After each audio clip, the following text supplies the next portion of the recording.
Isang mapagpalang araw sa bawat isa. Welcome po sa ating program, ang FBC Fortify. At ngayong araw na to ay January 2, 2024, Tuesday.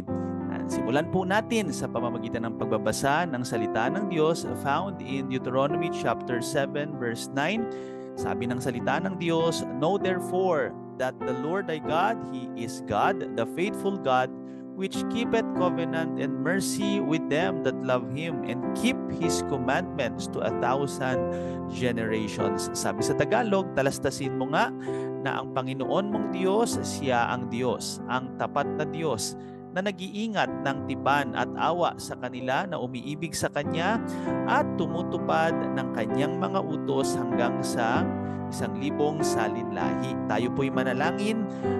Our gracious God and Heavenly Father, maraming salamat Panginoon sa araw na ito at muli niyo po kaming binigyan ng buhay. Panginoon, hindi po lahat ay nagigising pa, kaya talagang the fact na kami ay nagising ngayong araw na to ay napakalaking blessing na mula sa iyo.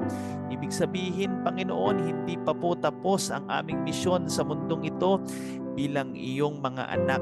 Kaya pagpalain niyo po, Panginoon, ang bawat makikinig at makikinig sa video recording na ito, Lord, at gamitin mo ito para magbigay ng kalakasan sa mga anak mo at maaring gamitin mo rin ito na ma-revive ang mga nangihina na mga mananampalataya, at gamitin nyo rin para dun sa mga hindi ka pa kilala o wala pang personal relationship with you, Lord, gamitin nyo po itong program na ito. Muli, maraming salamat po. Ito ang aming dalangin sa pangalan mo, Jesus.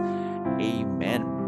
At ngayon po ay makikinig tayo ng isang kilalang himno, ang Amazing Grace.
Amen. Salamat sa awitin po na yan.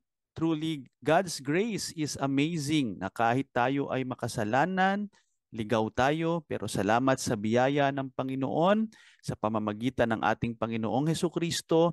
Ang sino mang tatawag sa kanyang pangalan ay maliligtas. Kaya nawa sa mga nakikinig ngayon, kung hindi ka patiyak sa iyong kaligtasan, lumapit ka lang sa Panginoong Hesukristo.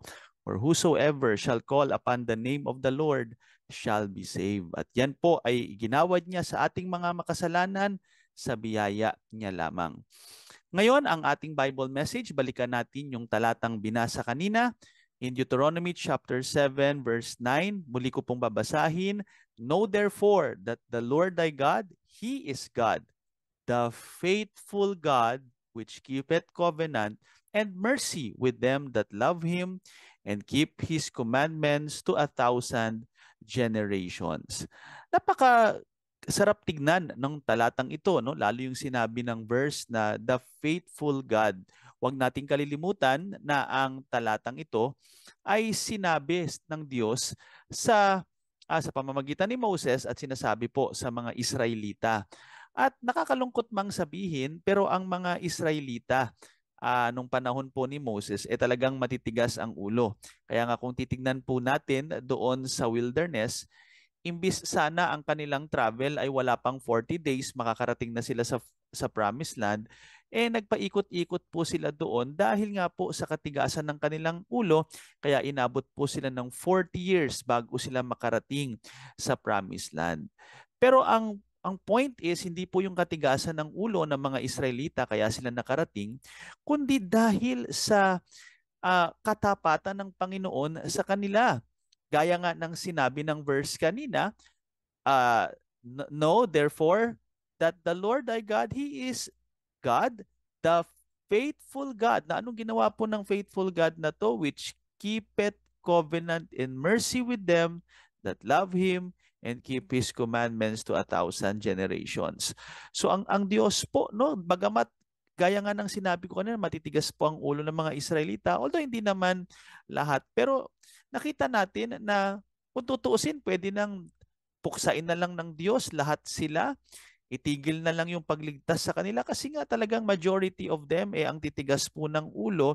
Kaya nga marami rin pong namatay sa kanila sa wilderness. Pero kahit na po in-execute ni God ang kanyang justice sa kanila, sila pa rin as a nation ay nakarating po sa promised land, hindi dahil mababait sila, hindi dahil magagaling po sila, kundi dahil ang Diyos natin ay tapat. Kaya kung ang mga Israelita nung kanilang kapanahunan ay nakita natin yung katapatan ng Diyos, ganun din po sa ating kapanahunan. Huwag nating kalilimutan, hindi po nagbabago ang Diyos, siya po ay tapat. Maganda yung sinabi po ng nabasa ko, hindi po nabanggit kung sino yung author, pero basahin ko lang. When we face difficulties, we sometimes forget God's past faithfulness, gaya nga po dun sa Israel. We see only the detours and the dangerous path.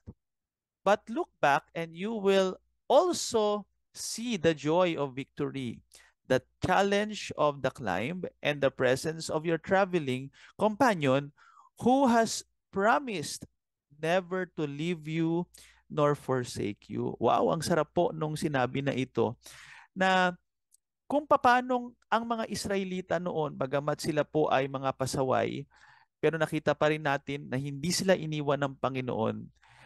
Tinupad pa rin ng Diyos ang kanyang pangako sa kanila. Yes, sa atin pong panahon bilang mga mananampalataya, wag nating kalilimutan na ang Diyos din po ay nandyan, lagi natin siyang kasama. Yes, may mga times pasaway po tayo, may mga times na hindi tayo tapat, pero salamat, tapat ang Diyos sa atin.